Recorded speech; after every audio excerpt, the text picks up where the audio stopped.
Yeah. Hey there. I'd love to introduce you all to a couple of great folks, Chris and Cate Havstad-Casad at Casad Family Farms in Madras, Oregon. So, what's up with their farm?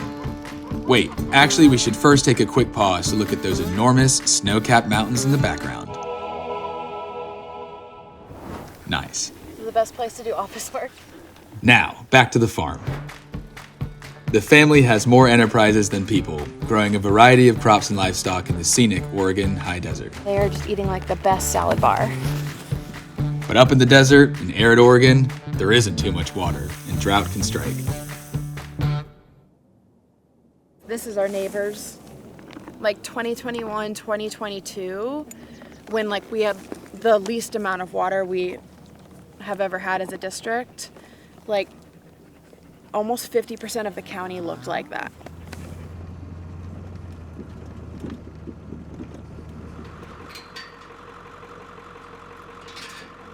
In 2020, Cate and Chris submitted a financial plan laying out what they could do on their farm with various levels of natural precipitation. They had a worst-case scenario option in their plan, detailing the smallest amount of water they thought they would receive over the next few years. Their worst-case scenario didn't even come close to how little water they actually got. It was bad and dry. Their small community of farmers were all left wondering where the water went. They had to do something. Do they leave? Do they sell the farm? Do they pivot? But they knew when hardships come, you don't run. Like Wendellberry says, there are two kinds of people in this world, boomers and stickers. Boomers climb ladders, stickers dig deeper. Cate and Chris are stickers. So they reassessed. What are these times asking of us? What is this place asking of us? What does this land need us to be? There's a lot of motor to fight here.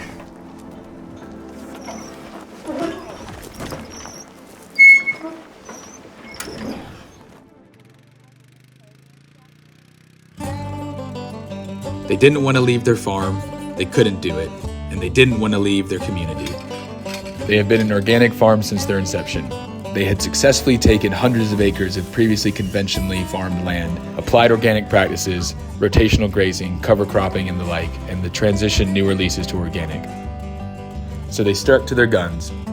They began farming a drought-tolerant wheat variety and brought in cows and pigs, flipped their entire business strategy from a veggie CSA to a meat box, diversified economically and ecologically, and grew new income streams. They reimagined what is possible under extreme challenges. They became a living example that organic farming can happen in the desert and can be productive. And their farm grew into a means to educate folks on what regenerative can look like in real life.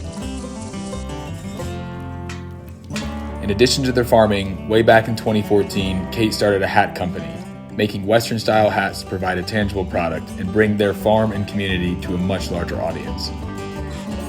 These hats have found their ways onto the heads of singers and cowboys alike. And on top of her hat company in 2021, Cate founded Range Revolution, a company devoted to making leather goods using the hides of cattle from regenerative ranches. In typical supply chains, these hides usually end up as a waste product. And you know what? They still have their farm, and they got their community too. And with that community comes fun events like this one, the good old-fashioned Jefferson County Threshing Bee, hosted on their farm. What normally looks like this becomes this. See, these days, what one machine can do used to take 30 to 40 people to get done. So to honor what was and what is, everyone in the community comes together to make things happen. They recognize the significance of the harvest, marking the importance of community support, as well as standing in a living historical and cultural event. Yeah, pretty cool deal, huh?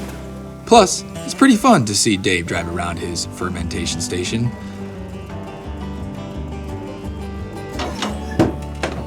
Fully adjustable driver's seat. Yeah, it's all just built out of junk. Didn't know what we were doing. Chris and Cate know that their flexibility is what is going to keep them around in the future. They don't know what challenging things are coming their way, but they can remain adaptable and stubborn. With their new tools and their new way of looking at their land, They're definitely not going anywhere. Earthy.